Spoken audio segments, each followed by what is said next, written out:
Salut les amis de eSport TV, merci encore Gaël de la confiance renouvelée, merci de vous des likes, merci de vous abonner, merci également de baisser les commentaires. Toujours un plaisir Gaël de vous servir, de wax ngeen wéy di abonné di bës également ci cloche de notification bi. Mbokki sénégalais yi fépp fu leen mënti nekk comme d'habitude gox goxaat ruq-ruqaat yi ñu ngi leen di jaajëfal ci 14 régions du Sénégal ñi nekk également ci zone Afrique bi yëpp fàttewuñu leen benn yoon ñi nekk aussi ci àdduna wërngal këpp notamment Europe, États-Unis, Asie entre autres gars yi di leen wax on avance ensemble ñi tëdd ci lal hôpital yi feebar ak ci kër yi aussi suñu borom fëgg seen bopp ngeen war ak jàmm ñi nekk ci kaso yi fàttewuñu leen benn yoon ñi dëdd àdduna borom xare den àjjana là aussi dans la famille de eSport TV on avance ensemble médecins yi soldats yi militaires yi entre autres ñoom ñi bay seen waa di sauver ay vies entre autres aussi gars yi am nañ ci wàllu bu rëy l'actualité on va parler gars yi jox leen ay détails ak ay précisions ci li nga xam ne moom la ñu wax ne Sadio Mané dafa bëgg quitter fi nga xam ne moom mooy Liverpool mais aussi wax ci ki nga xam ne nag moom mooy donc l'arbitre Gassama bi nga xam ne moom tey moom dafa flingué équipe bii di Algérie wax na loo xam ne moom doy na waat ci équipe bii di Algérie mais laata boobu dañuy tàmbalee ak yéenekaay yi ak yéenekaay bi nga xam ne gars yi moom mooy donc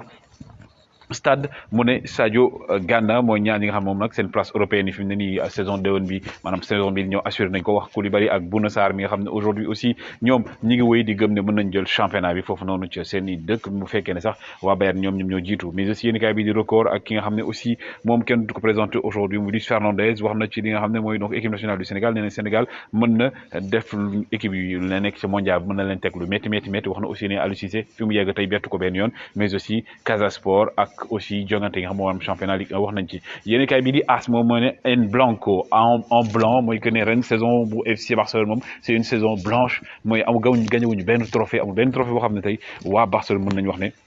gagné nañ ko xëna peut-être championnat bi lañu yaakaar sauf retournement de situation ñu mën ko daal di gagné l'équipe ne avec Mandanda tout va ndax Mandanda moom mooy entre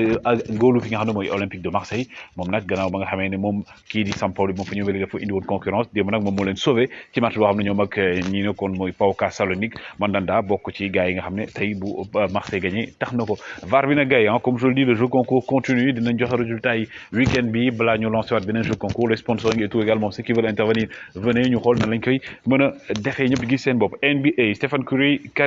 quasi opérationnel pour jëm si xam ne nag mooy play off yi moom gannaaw ba nga xamee ne woon nañ saison jeex na Stephen Curry nag mi ngi wéy di entraîner gëm na ne ba léegi mën na dellu si gars yi nag ne loolu peut-être mën na nekk en tout cas mi ngi def ay y a des choses yoo xam mi ngi promettre gars yi di nag également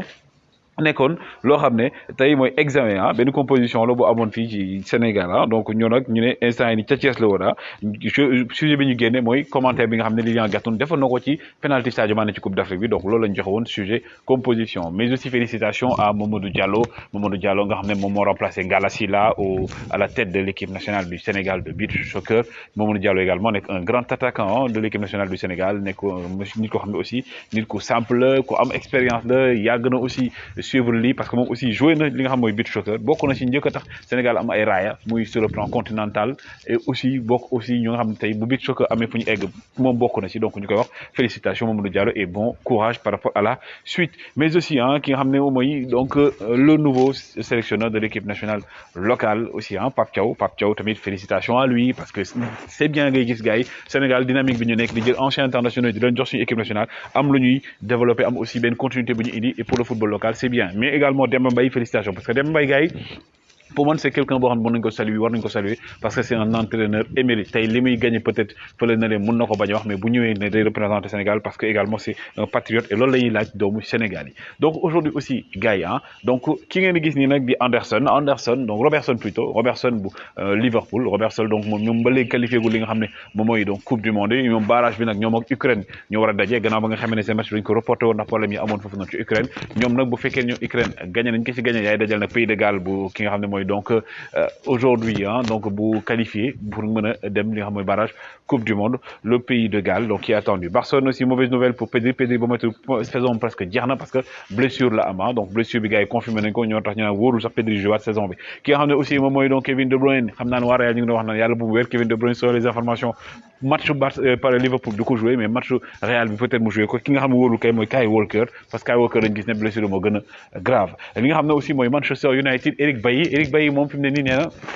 dafa bëgg a jóge Manchester United li tax mu bëgg a jóge Manchester United nee na amul temps de jeu bu doy lañ ko fa jox comme temps de jeu ce n'est pas conséquent moo tax mi ngi jéem a wut club pour daal di fay jóge saison prochaine ki nga xam ne aussi mooy William Saliba gars yi waa Arsenal ñoo ko moom fi mu ne nii nag selon les dernières informations Arteta waxtaan na ak li nga xam ne nag moom mooy agent am nee na nag moom ki nga xam mooy Saliba déwén boo matul day delluwaat ci Arsenal ndax Arsenal da ko bëgg a jox chance am ndax gis nañ li muy wane foofu noonu ci Olympique de Marseille ñii nag aussi di club allemand yi nga xam ne gars yi ñoom presque compétition aussi éliminé nañ leen mais coupe d'Europe am na ñaari représentant muy Eintracht Francfort ak aussi équipe bi di RB Leipzig ñoom ñaar ñooy club allemand yi nga xam ne actuellement ñooy représenté Allemagne ci compétition européenne yi France nag Marseille rek moo fa des Christopher Nkunku aussi moom félicitations parce que Christopher Nkunku gars yi actuellement il est convoité par les grands clubs Paris bëgg ko bëgg a jënd ñi ngi wax Manchester ñi ngi waxaat yeneen club entre autres mais mi ngi def saison bu exceptionnel des moo dugal doublé Christopher Nkunku actuellement il est à 31 buts 43 matchs la am def tamit 18 passes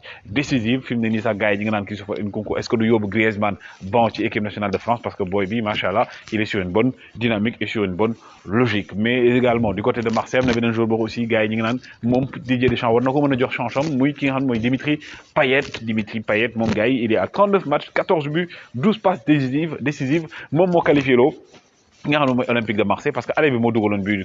victoire bi retour bi aussi moom moo dugal but victoire bi mais aussi Haaland moom Manchester City am na yaakaar ne dina ko confirmer te bu ñu ko Manchester City confirmer City ñoom beneen milieu de terrain daal lañ teg seen gët mais waxaguñu kat la mais actuellement daal City mi ngi yaakaar ne saison bii nii balaa moo jeex Haaland moom dina nekk joueur Manchester City Manchester United moom nag gars yi ñu ngi wax ne kii di Eric Ten Hag moom nee na par rapport au système de jeu bi mu bëgg a jouer par rapport li mu bëgg a teg Cristiano Ronaldo profilam baaxu ci moo tax moom nee na bu ñu mënee jaay Cristiano Ronaldo la ñu jaay loolu nag c'est des informations gars yi rumeur la c'est pas encore confirmé mais aussi ki ngeen gis ni du Lautaro Martinez gars yi Tottenham daaw daf see defoon 85 millions au total 95 millions la 85 millions ak 10 millions de bonus de signature et autres finalement nag waa Inter bañoon mais Inter jamono ñooy am problème comme moo tax ñu ne bu ñu leen joxee 70 millions boo moytul day dem au Tottenham kii aussi di Cuadrado yokk na contrat am donc d'1 an foofu te Juventus de Turin ba juin 2023 donc Cuadrado day desaat nekk joueur qui Juventus besoin 2023 donc le joueur donc de la Juve lii nag mooy gars yi programme bi nga xam ne tey mën ngeen ko seetaan ci championnat de France par rapport ak li nga xam ne mooy Ligue 1 bi donc tey jii Rennes ak Monaco la donc 19h lay doon heure sénégalaise am na Saint-Étienne aussi suba ak Brest am Lille Lens Nice Lorient Nantes Angers Lyon Bordeaux et samedi dimanche bi PSG Marseille yéen kenn du ko tardé lii nag mooy 2022 club yi ëpp li ñu dugal ci ay buts ci saison 2022 bi donc ñii di waa Liverpool ñu ngi 49 Chelsea topp ci ak Leipzig Barcelone Marseille Manchester City Real Tottenham Real de Madrid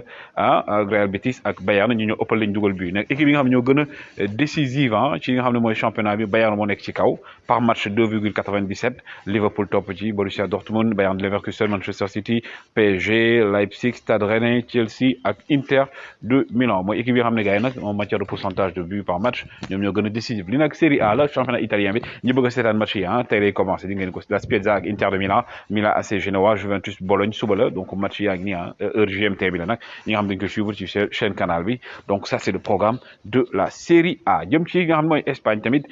tey donc 19h Real de Sociedad Betis Atlético Madrid Espagnol FC Séville Real de Madrid yi mooy match yi aussi nga xam ne mën nañ ko xam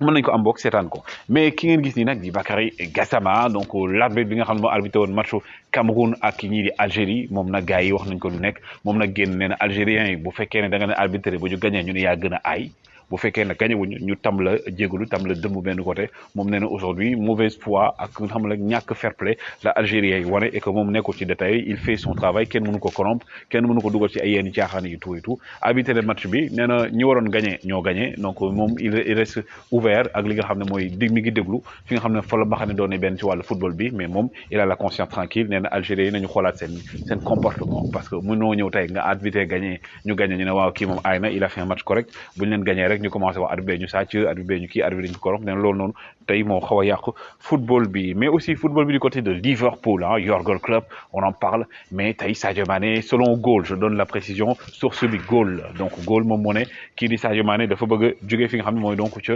Liverpool parce que actuellement dafa jàpp ne rek donc du priorité de Liverpool et que aujourd'hui moom mi ngi xool yenn club yu ci mel ne donc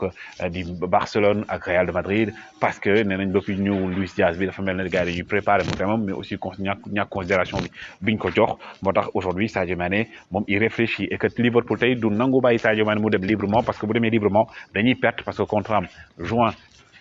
lay war a jeex donc aujourd'hui donc ñoom ñu ngi ci dynamique gu jéem a xool nan la ñuy prolonger contrat Sadio Mané donc Sadio Mané nag gars yi nee nañ Barcelone mais Barcelone aujourd'hui seen priorité Lewandowski la donc bu ñu amul Lewandowski peut-être dina nekk seen priorité Real de Madrid ñoom seen priorité Haaland la ak yi nga xam ne mooy Mbappé bon Haaland bu fekkee du signé peut-être ñu am beneen option bii di Sadio Mané mais en tout cas Sadio Mané rêverait selon goal jouer ci li nga xam ne nag moom mooy équipe yu mel ne Espagne foofu noonu ci FC Barcelone ci Real de Madrid mais tout ce qu'on peut dire mooy que aujourd'hui Sadio Mané il a 30 ans et que ni ko Jürgen Klopp waxee 30 ans nag chiffre la rek ci Sadio Mané mais c'est un joueur boo xam ne il est sain d'esprit hygiène de vie am na ko en tout cas gars yi lan ngeen ci xalaat yéen woy leen di like woy leen di abonné toujours un plaisir de vous servir jaa ngeen jëf